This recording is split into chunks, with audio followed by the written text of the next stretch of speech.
Hey, I'm Terrence, your computer concierge with Computers Plus, and does your hard drive look like this?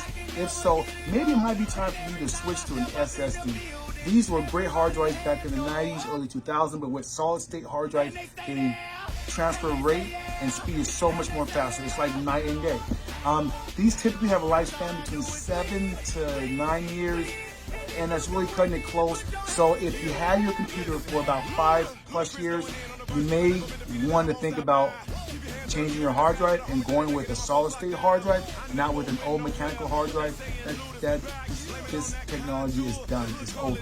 Now it's time to go solid state hard drive. So if you got your computer repaired, not by Computers Plus, and maybe you got a new hard drive, make sure you got a solid state, not a mechanical. If you didn't get a solid state, come back to your repair company and say, hey, why don't you give me a solid state?